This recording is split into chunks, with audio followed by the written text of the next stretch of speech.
Welcome, everyone. We'll be starting the webinar shortly. It looks like we still have people rolling in, so we'll give it a minute or two before we get started. Please stay tuned and we'll be with you shortly. Thank you.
Okay, I think we're ready to get started at this point.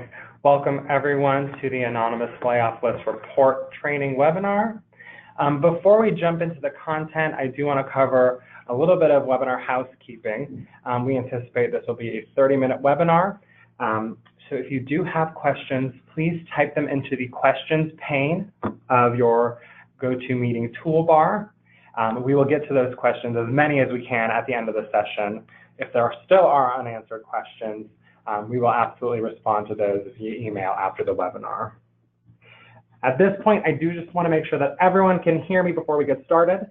So on your webinar toolbar, you should see a hand. If you could please select that hand to show me that you can actually hear me speaking. And I'll just give you a moment to do that.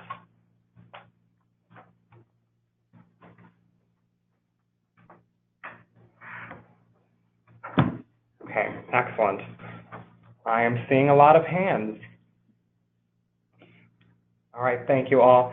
I think we can go ahead and get started at this point. I will pass things over to Jenny Wright, the manager of the State Services Group, to kick us off.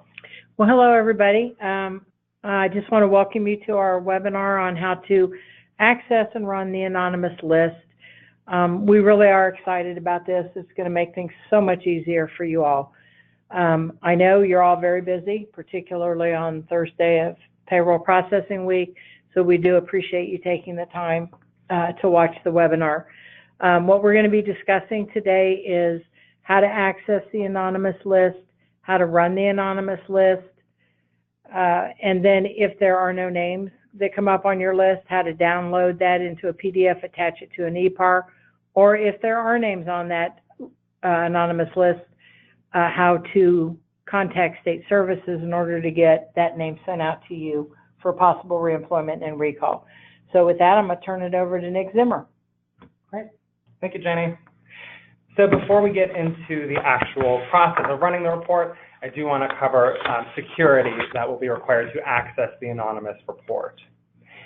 In order to see that report and access the link from within the recruiting center where this report will be embedded, you will need to be assigned to one of 3 core roles in the Recruit and Onboard system. Those roles are Recruiter, Recruiter Confidential, or Recruiter View. If you do not have permissions to the OHMS Recruiting Center via one of those 3 roles, or someone who needs access to this report does not have one of those 3 roles, you can download a security access form for OHMS at the website listed here. That's also available in the Recruiting Center dashboard through the link Recruit Onboard Resources. In addition to that Recruit and Onboard level security, we also have another layer of security that exists based on your HCM roles. You will need access to any HCM security role that would provide access to the HR Metrics Tableau dashboard in MyOhio. Last week, when we originally sent this invitation to the webinar, we provided a link to that dashboard. If you're not aware of whether or not you have access, please do attempt to open that link or navigate to the Tableau dashboard through MyOhio to confirm you do have access. If you find you do not have access, or again, someone you know who needs access does not, please continue to work with your agency security designee to modify your HCM security roles if that is needed. So, assuming those two levels of security are met, what you will find is when you log into the Recruiting Center as a Recruit user, you will navigate to this Recruiting Center dashboard we have listed here. But you will start to see a new pane under the Communications channel, which is that right-hand sidebar titled Anonymous Layoff List. That pane will include instructions on how to run the anonymous list and next steps if you do produce a name. And below that paragraph, you will see a blue hyperlink, click here to run this report. You would simply select that link to open that prompt page, sign in, and then run the report. As I mentioned, you will be required to authenticate in with your State of Ohio user ID. There is that HCM level security. If you're not already logged into MyOhio on your browser, you may be prompted to enter your State of Ohio user ID and corresponding password, and then click Login. From this point, you would be prompted to the report prompt page.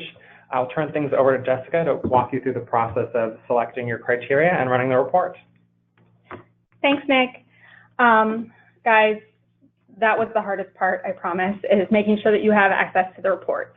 Once you get to the report, this is it. It's simple. You're going to take your position number that you're actually trying to fill, and you're going to fill in the 4 drop-down selections here.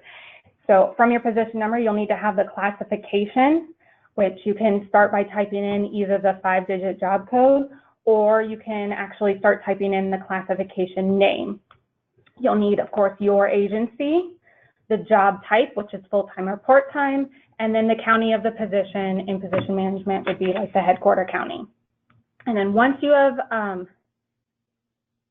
entered all 4 of these information, then that red X at the bottom will turn to a green arrow. If you didn't select one of everything, it won't become a green arrow and you can't move on.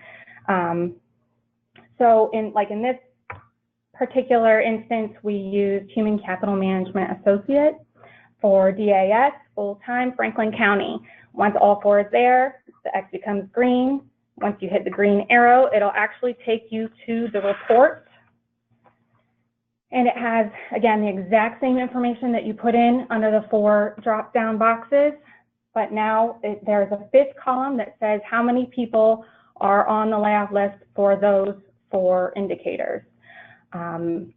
Also on the report, at the top, it'll say this is the run time, the date and time that you ran this report. So if, depending upon where you are in your process, if you're at the posting and selection, you can print it off if you want to, or if you're at the EPAR part where you actually need to print it off and attach it to the EPAR, you can actually hit the download button. And once you hit the download icon, which is at the bottom right-hand corner, it will prompt you to either download it as a PDF. You'll create the PDF. You'll hit download, and then it'll ask you to open, and you can open, or you can print, or you can save and attach it to the EPAR as necessary.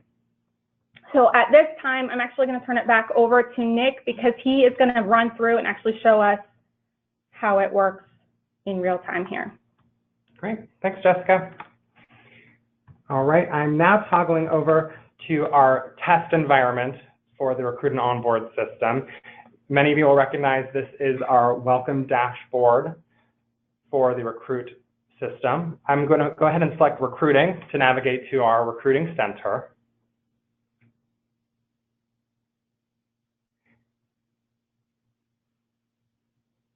And once that page loads, we'll see here there should be everything that you're familiar with as a user with the Recruiter, Recruiter Confidential, or Recruiter View role.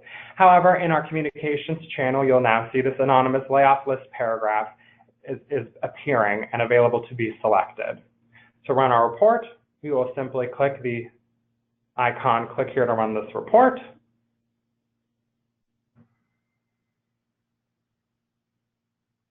And because I've already authenticated in through the MyOhio portal, I don't need to sign in through MyOhio. It's taking me right to this report prompt page as Jessica showed you.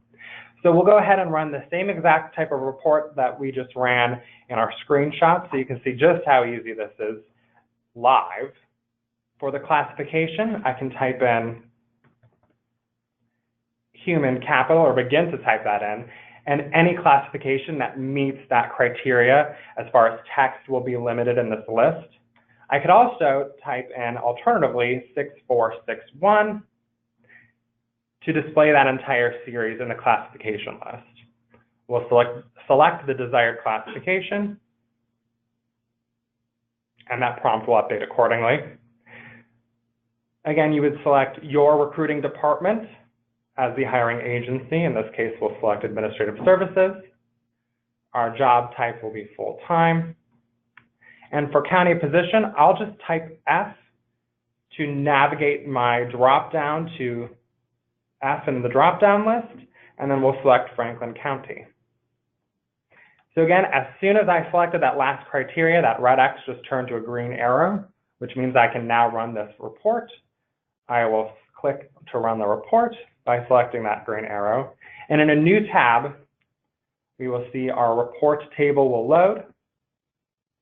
You'll see this information is exactly what we selected, so we can see all of the prompts we just selected. We can see our report runtime of today at 1:12 p.m. and our count on this list is 0.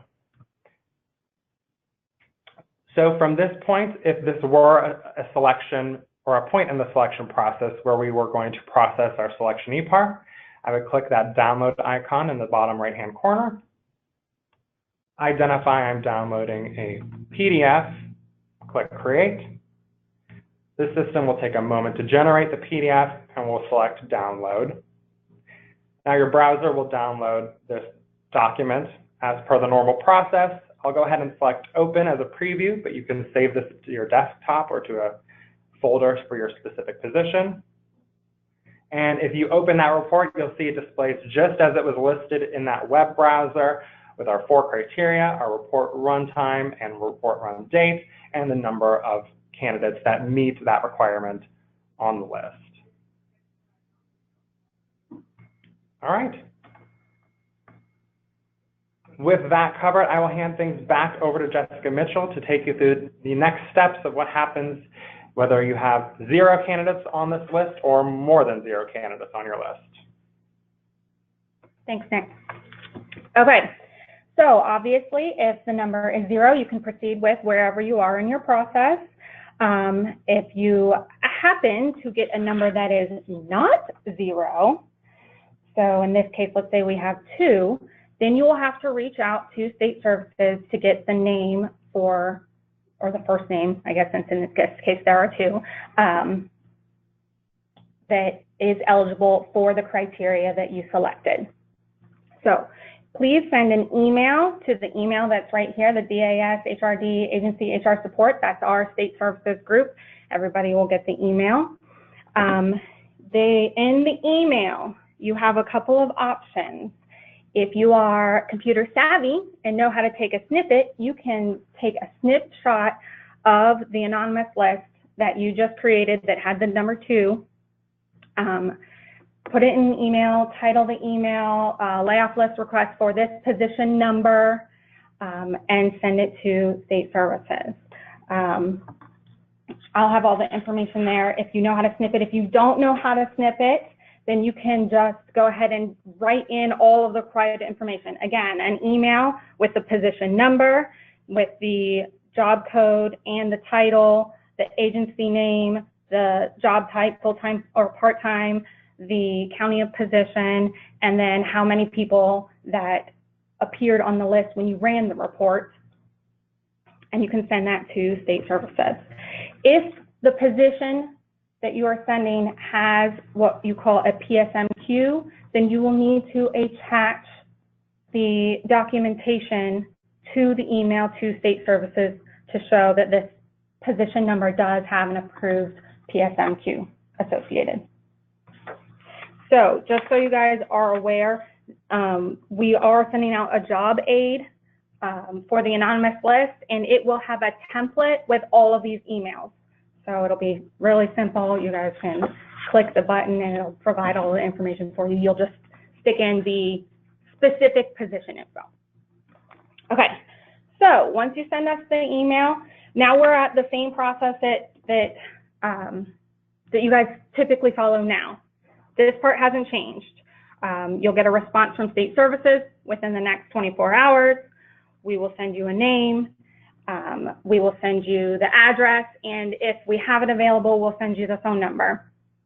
At this point, you'll follow your standard agency procedures for contacting that candidate by sending the certified letter, et cetera, et cetera. So once you get information back from the employee, whether or not they have decided to accept or if they're declining the position, you will then have to contact State Services again with the employee's response. So if they accepted the position, let us know. If they decline the position, then you'll need to send us that documentation of them declining the position, or if they didn't respond when you sent the certified letter, then you'll need to send us the certified mail or USPS tracking number information that the person didn't, that they received the information and they didn't respond within so many days. At this point, if you're hiring the person, you're good to go. If they declined and there was more than one name on the list, you will just need to indicate to State Services if you would like to receive the next name, and we will go ahead and send that to you. I believe that's it. Does anybody have any questions? Looks like we do have some questions. All right, one question we received was, for EPAR purposes, do we just need to submit the final runtime report for the date we are submitting the EPAR? That is correct. Yes, I just need the last one on the time, at the date and time that you are processing the EPAR. I don't need the 20 that you did in between posting and selection. Great. We also received another question. When does this go live? I believe that is December 3rd. We are going to go live with the new awesome anonymous list report on December 3rd. Everybody write it down. All right, any other questions?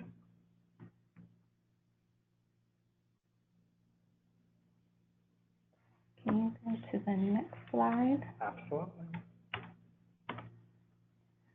So the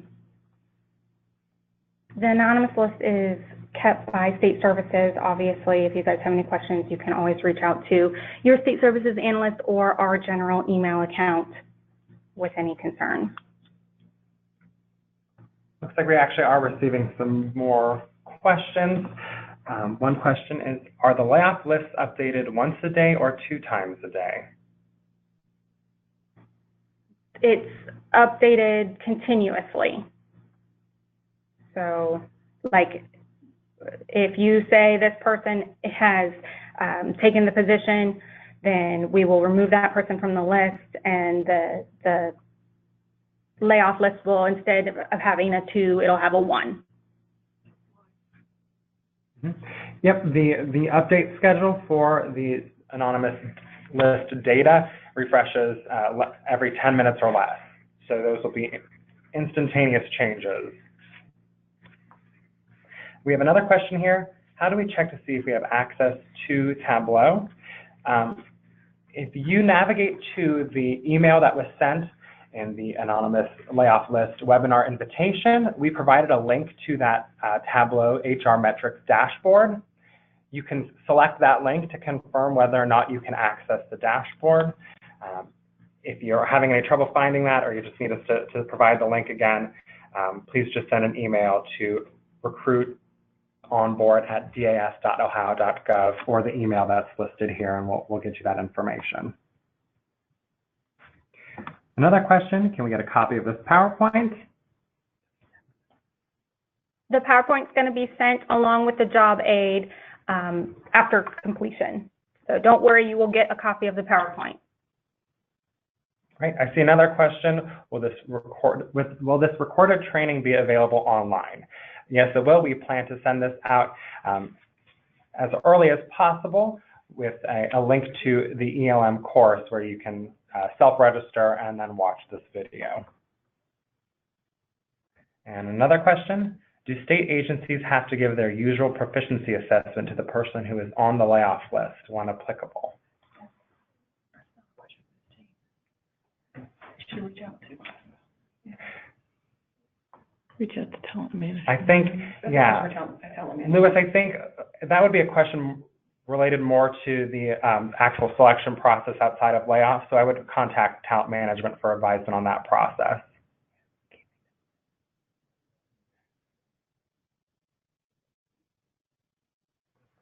Any other questions?